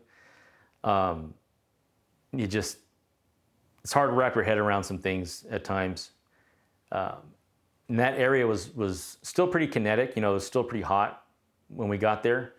It was kind of shortly after Marja and that whole incident. And then what I forgot to say earlier was in 2012, where our compound was on Camp Leatherneck, that's actually where the Taliban cut the wires, came in with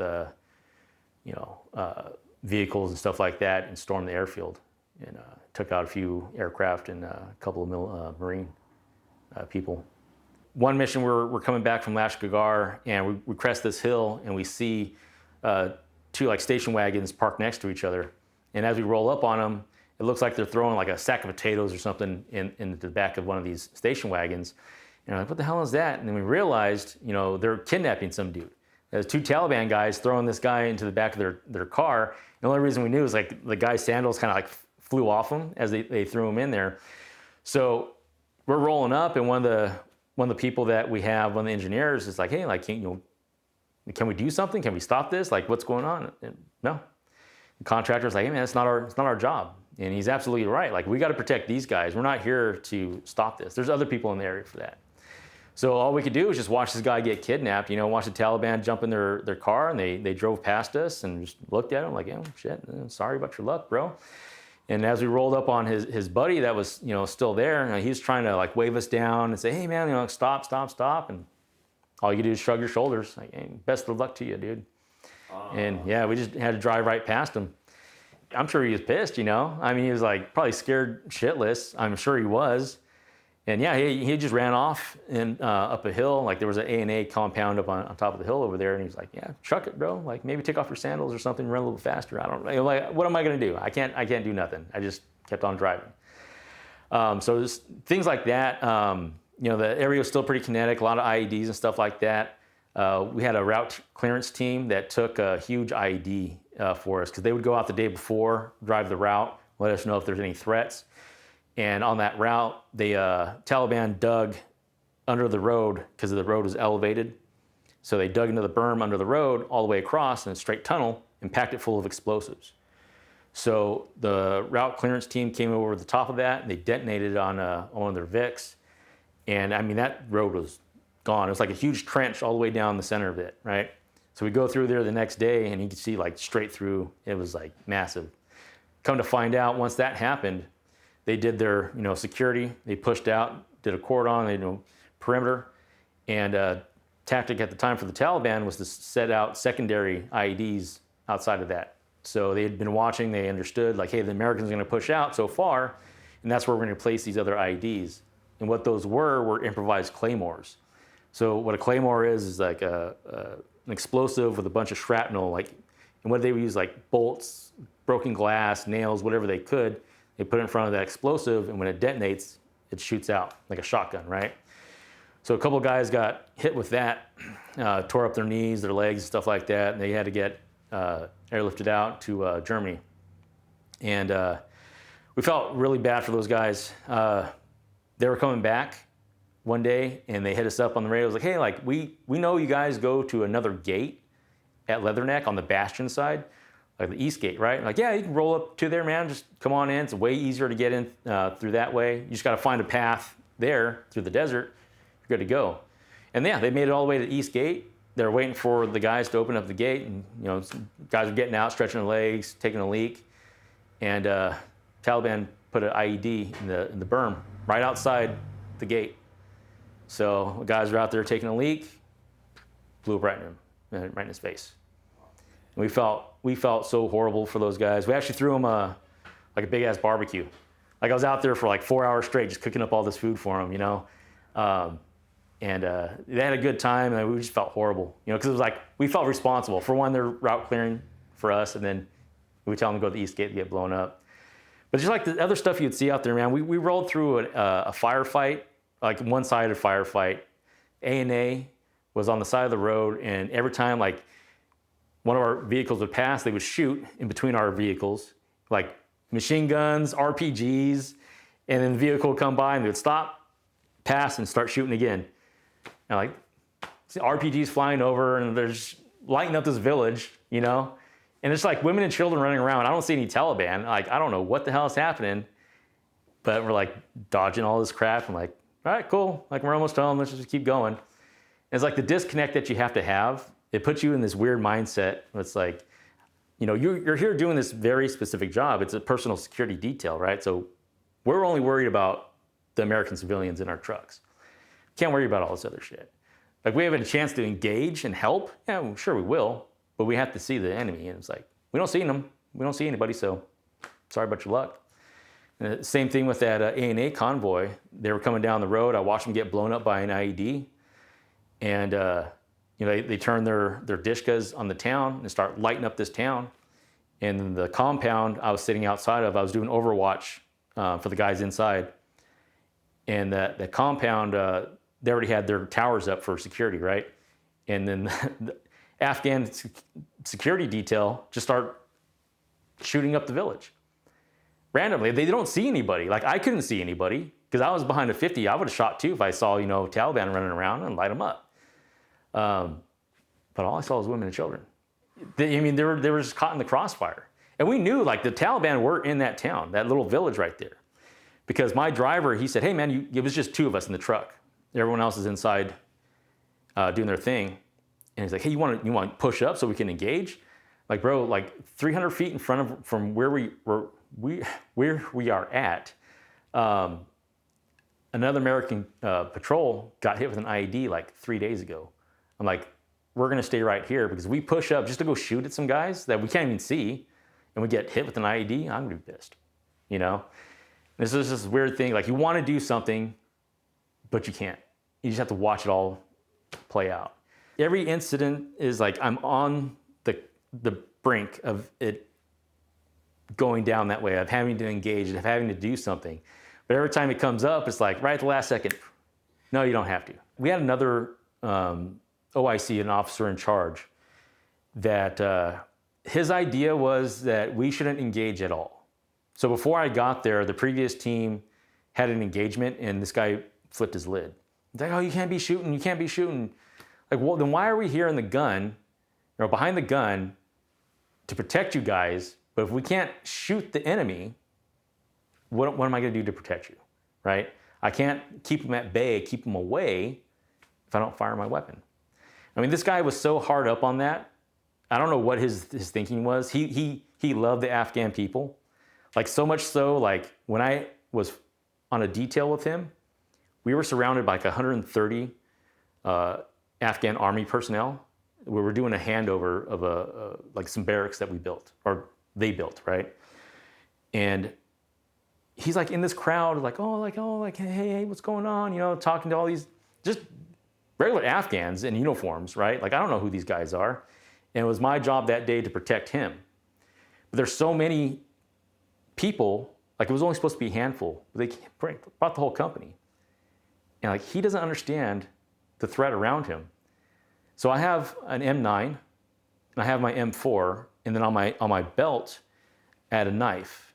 So I had to put the knife in my pocket, hold my fucking M9, hold my M4 to my chest, because I'm shoulder to shoulder with these guys.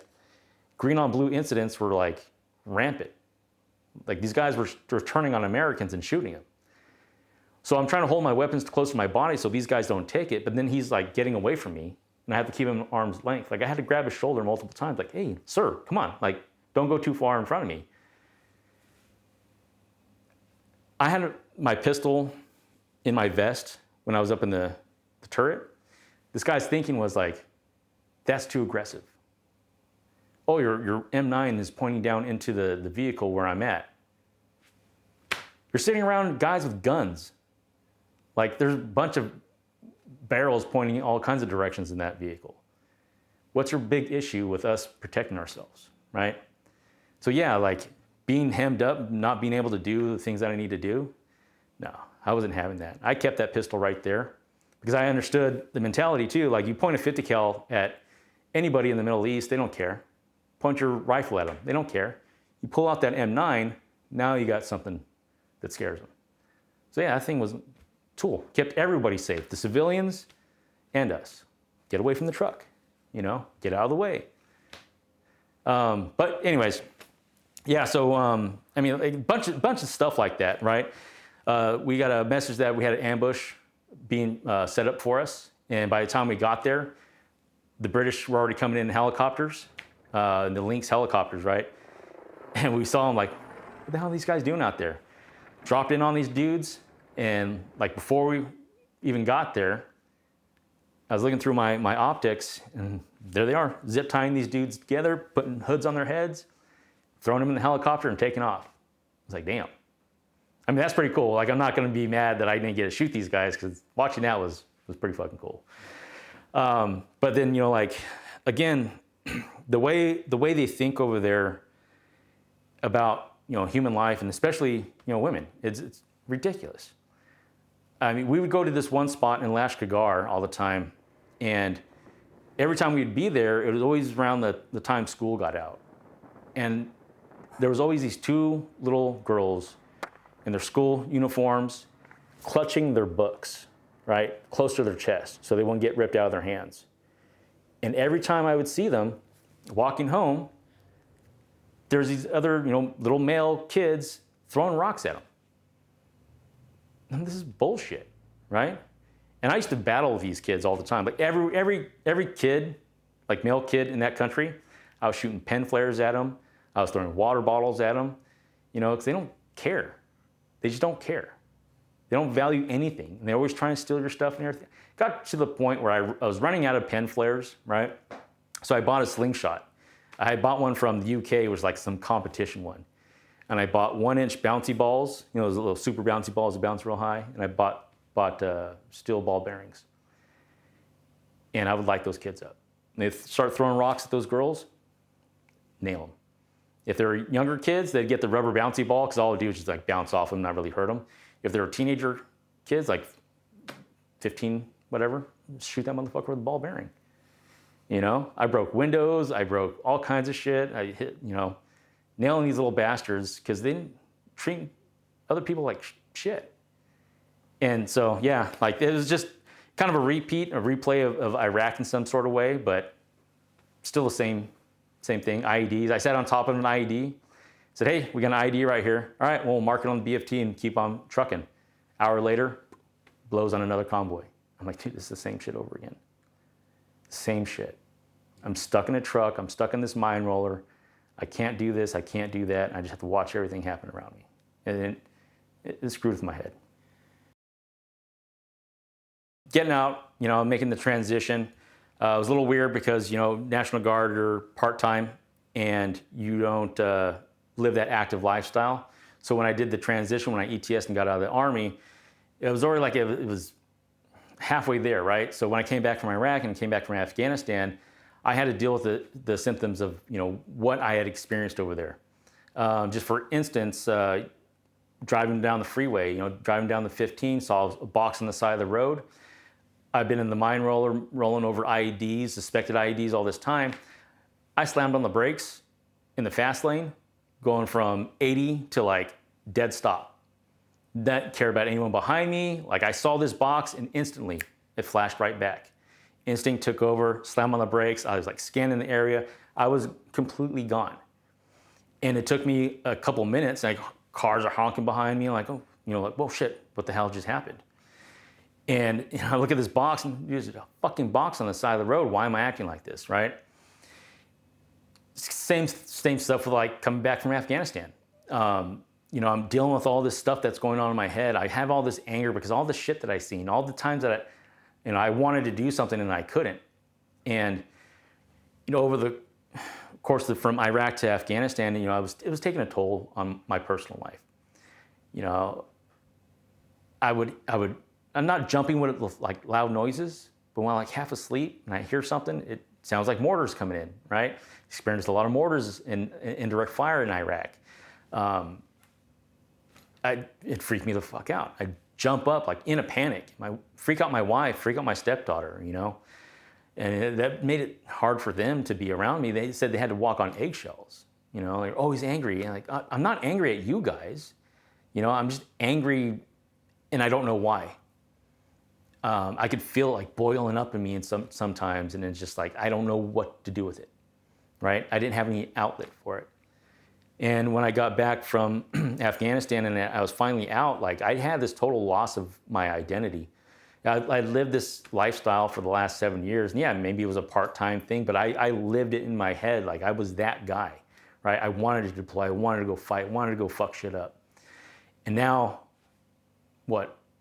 I'm a full-time civilian and I've got a failing marriage on my hands. I've got all these things going on. I don't know what to do. I don't know what to do. And the real turning point for me was one day at work, one of my employees came in, or he was making some jokes. We're bullshitting back and forth. And he makes a comment, says, well, don't make Danny too mad or else he's gonna come here and shoot the place up. And I'm like, where the fuck did that come from, man? Like what makes you think that I would ever do something? Like I got angry at him. And I had to go back to him later. I'm like, I didn't mean to like jump on you like that, but I give a fuck about Americans. I would never do something like that. And he felt bad and he's like, I'm just joking. I was like, no, I get it, man. But that clicked in my head. Like maybe there's something I'm doing like outward that I'm not noticing. And I actually talked to my wife about it, and she's like, dude, you're fucked up. She's like, you've actually swung on me in bed, like you're dead asleep. Like you're not trying to attack me, like you're not abusing me, like you're just going through something in your sleep and you're like throwing punches and like doing all this shit. I'm like, no, I'm not. She's like, yeah, you are. She's like, I'm awake when you're doing it, so I know that you're doing it. I'm like, and that just digs you in deeper, like the depression's already there, and like hearing stuff like that from coworkers or especially your spouse, it brings up emotion in me right now because I love the hell out of her. I still do, but that type of stuff, it's hard to hear, But I had to take a good look at myself because for a very long time I was in denial. I don't have PTSD. Yeah, I saw some shit. Yeah, I have these little outbursts. Yeah, I got this, got that. No, I was deep in it, and I was masking at every opportunity to say, no. Let me go get drunk. Let me go fuck up somewhere, right? I got arrested a few times. I did some stupid things, and it was all just to hide the fact that I had something going on in my head. So yeah, I reached out, and where do we all go? The VA, and that going to the VA was really hard part of this transition because I knew I needed help. Right, I saw how it affected everyone around me, and I went to the VA, and that was like an uphill battle for myself.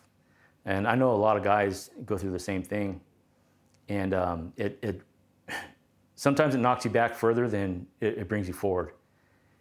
And in one instance, I was talking to one of the mental health professionals, and she had asked me, what stresses you out? And I told her about the instance, with the kids, especially that one where he threw the rock or whatever it was under the trailer. She looks me dead in the eyes and says, no, That's not a stressor. That's just normal. I'm like, it's normal for me because I wanted to shoot the kid, but I felt bad for wanting to shoot the kid. Like he was at one point he was an enemy combatant and I wanted to kill him. But the second he wasn't, I felt guilty because I did want to kill him. That doesn't fuck with your head? It's like, no, that's just a normal feeling. And you're full of shit. She's full of shit. Yeah, you're full of shit. I walked out of that office and I never went back. And she had me on all kinds of pills, all kinds of medication. She didn't even care enough to like look into the medication because I told her like, yeah, like sometimes I'm not suicidal, but I don't want to be here. So she gave me some medication, which one of the side effects was it makes you suicidal. Great, thanks, right? So what I had to do was I had to take everything in my own hands. I had to take responsibility for myself. I still went and sought mental health treatment. I've had multiple therapists. I've had everything like that. And I take a little bit from each one and I put it in a tool bag. So this transition that I've gone through and mind you, it's not one transition. You go from the military to civilian and that's your first step. But then you have to learn how to be a civilian again. You know, it's not like a one and done thing. And you're going to find out like, yeah, all right, I took 2 steps forward. Now I got to take a step back because I just found out something new about myself. And, you know, I got to the point where my interactions with the VA, them denying me, them saying I was, you know, my hip injury, they said I was born with it. Like, it doesn't make sense, dude. How do I pass the PT test? How did I make it in the military in the first place? Bro, I can't sit for that long. I can't stand for that long. I can't run. I can't do all these things, which fucks me up mentally because I was always active, you know? Like, yeah, I got my DD-214 body now, you know? Like, I'm cool with it, right? What it is what it is. But I'm used to being, you know, more physically fit. And the last time they told me that, I'd been battling this shit for years, trying to get them to say, hey, like you actually have damage to your hip. And not to drag this out, but it took me 12 years to get an MRI, which I got done last week. Wow. Yep. And now, I mean, I actually had a meeting with the doctors yesterday, and they said, oh yeah, we do see a tearing in your soft tissue damage in your hip. I was like, I've been saying that for years, bro. But thanks. Let's move forward now. No one trusted the military when it came to bodily injuries. So if it wasn't severe, you didn't report it. Because if they found out, you may get discharged, right? There's all kinds of weird shit going on back then. When we did our demob coming back from deployment, you typically give all like medical records, you tell the VA, because there's a VA rep there. You know, I don't know how it is for active, but for National Guard, there's VA reps there. Say, I got injured, I got this, that's the time to do it. But I was told, don't, because you may not be in the Army anymore. So when I did go to get it rated, technically, for some reason, it was considered a classified incident. So those documents were destroyed after a couple of years. So all I had to go on was buddy statements. So they gave me 10% for my hip and my knee, and then they called it a hip strain, right? Whatever. Fought that from 2012 to basically now. The first time I ever thought about suicide was in the VA parking lot. And before that, I'd heard stories where guys had, taken their life at the VA. I'm like, I understand the VA is messed up and it's a horrible system, but you just keep fighting at it and keep going at it and make them do what you need to have done. Didn't understand that. Like I've always had some sort of thought, like I don't want to be here. Like it's typical stuff, right? Nothing crazy, like I'm actually gonna take my life. But when they told me, like, hey, you got your hip? Yeah, you're born with it. There's nothing we can do for you. They didn't want to go any further. No MRI, no, hey, like, let's listen to what you have to say. It was, nope, that's it. I broke down in that doctor's office. Like I bawled like a baby because I was so frustrated and I was so tired and exhausted. I couldn't go on. Like my life has had a lot of failures in it. And every time I fail, pick myself back up. I learn from it, I keep going on. but every time that, it's kind of chopping you down at the knee a little bit. And with this whole military thing and how all my experiences and all the stress and everything that I experienced, it was just like 10 tons extra weight on my shoulders. In that defeating moment, when that doctor looked at me dead in the eyes, no, nothing we can do for you. We can send you to physical therapy. Like, cool. Yeah, I broke down. And icing on the cake that day, he talked to me. We discussed some things. I'm like, all right, man. I'll go do physical therapy. We'll see what happens. I'm still fighting it, right? Feeling like shit. Walk out to the front desk. Say, hey, man. Doctor says I need, to make an appointment with physical therapy. He's like, what are you talking about? You were at physical therapy because it's next door. It's like the next office over. I'm like, no, whatever the doctor says in my file, bro. Like, being really nice to the guy, because I'm just trying to get my stuff done so I can go home. Dude, cop's an attitude with me. To the point where, like, I looked at him and I wanted to jump over that counter and beat the living shit out of him. I was going to drag his ass up and down that office until they stopped me, right? Like, bad day to be fucking with me. And it's like, all right, take myself out of that situation. I'm going to go talk to somebody else. Go talk to that person and like, hey, that's not our department. The manager for that department is actually not here today. She's on vacation. Go talk to patient advocacy. All right, cool. I'll go do that. Pissed off, steaming over there, walk up to that fucking door, go to knock on it, and there's a note. There's only 2 people that work in that office. And they're both on vacation. So I have nobody to talk to. I walk out in that parking lot and I'm like, this is stupid. I can't do this anymore. Everything I do in my own personal life, I'm failing at. And I don't know how to stop failing. And I sat in my truck for about 2 hours. And I was like, I had my gun in my center console. I'm like, I just do it right here. I don't have anybody. I don't have anything worthwhile in my life right now. Fuck it. Who's going to miss me? And then I started thinking like, all right, I need to show other people this, what I'm feeling right now, to let them know that they're not alone. Because I instantly went into, I need to help somebody else. If I don't care about myself, then I should care about somebody else. And yeah, I shared it on all my social media I had at the time. Like, this is what defeat looks like. This is what depression looks like. This is what PTSD looks like. And, that just getting that out there, knowing that someone might see that and say, all right, I should go get some sort of help. These other guys, these other people are saying this. I'm not alone. Just knowing that might happen was enough to keep me going. But like the last part of this story is 2019, I actually put a gun to my head and was ready to pull the trigger. So, me and my wife had split.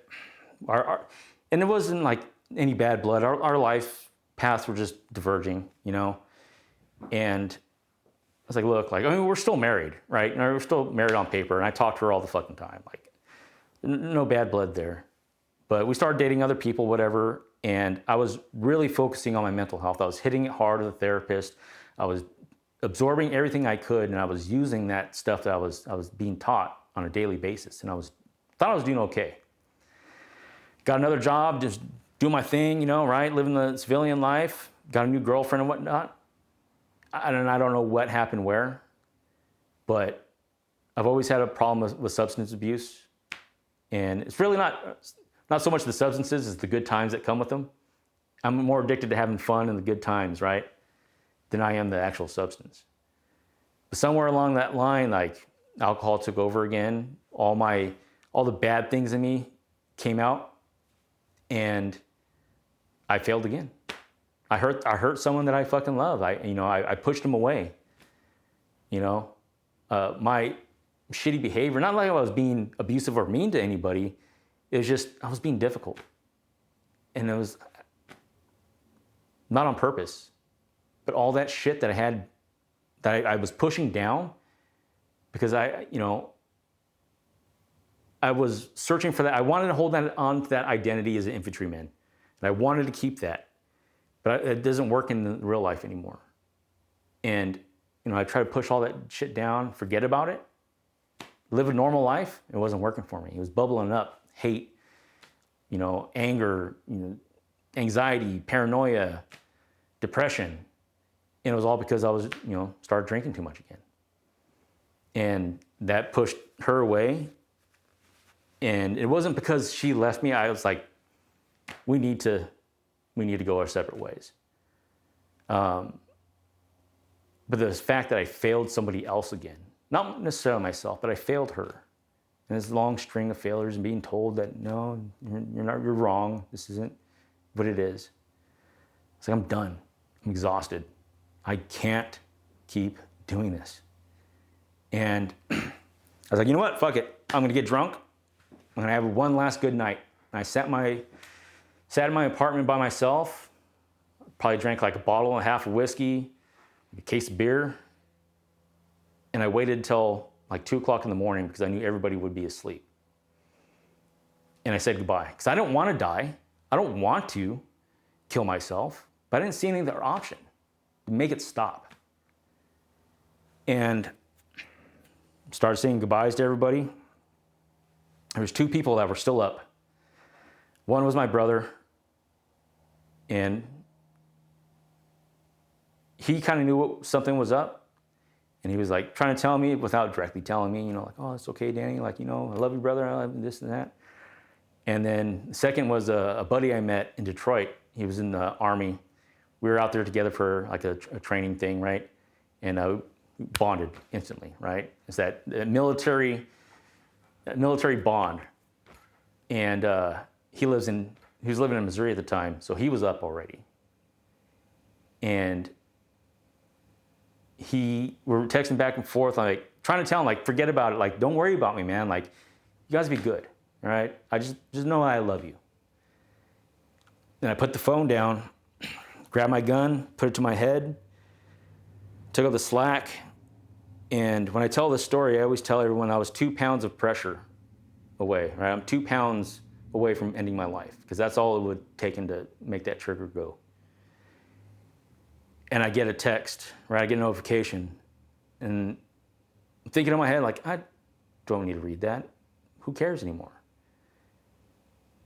But something told me to read it. I don't know what it was, right? And I didn't even put the gun down. I picked the phone up with my other hand, looked at the notification, and I read it. And it's my buddy, Kyle from Missouri, saying, hey, man, if you take your life right now, you're never going to see your nephew, right? Because that's my brother too, right? And he had just had his first son. He's like, you're never going to meet your nephew, and that you're taking that away from him. And then he clicked again. Not about me. It's about them. I want to meet his son. I want to, be a part of everyone else's life. And if I take that away from them, I'm not doing them any justice. And the one thing about suicide, like once it enters your brain and it makes a home there, it's hard to get rid of. And I'm perfectly honest with everybody. Every morning I wake up, I have to find a reason to not do it. It's always on the table. It's always right there ready for me to take it, but I have to push it away. So, anyone dealing with mental health, if anyone ever tells you like, oh, you can fix it, make it go away, it's not necessarily true. But don't let that discourage you, right? Like everything else in life, it's always a challenge and it needs work, and then, you got to keep doing things. But the longer you do it, the better you get at it. And I can wake up today and say, like, yeah, I got nothing really going on great in my life today, but you know what? There's always tomorrow.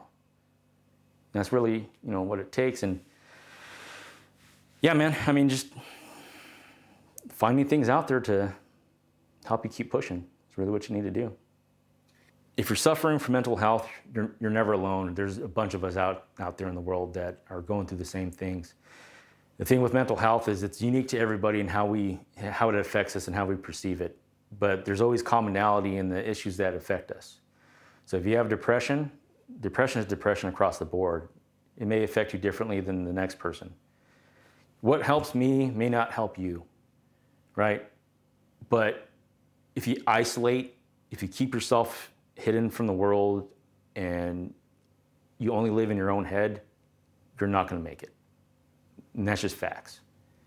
I had to break myself out of that. I had to force myself out of that.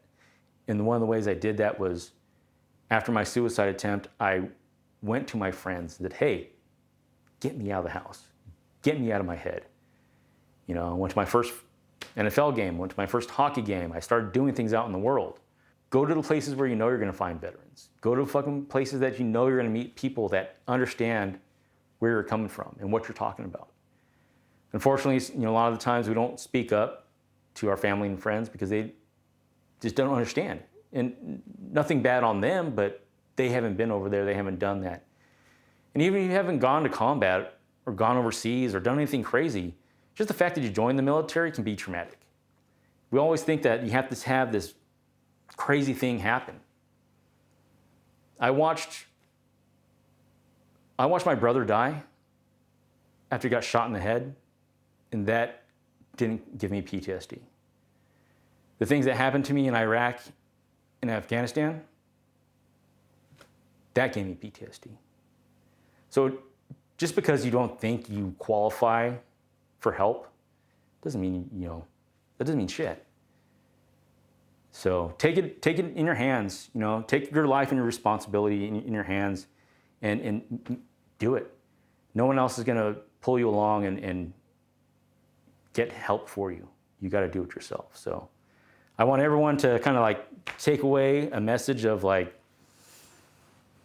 you know, stand up and just take that first step forward. If you're feeling depression, if you're feeling anything mental health related, man, just you got to reach out and you got to say, hey, I know I can't do this. You know, I know you can't do it for me, I should say.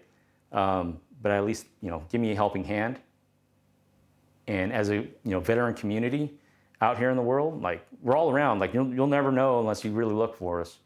But you always got brothers and sisters out there that are more than willing to help, you know. And I love, you know, what I used to do with the Reverend Warriors where, you know, we first met.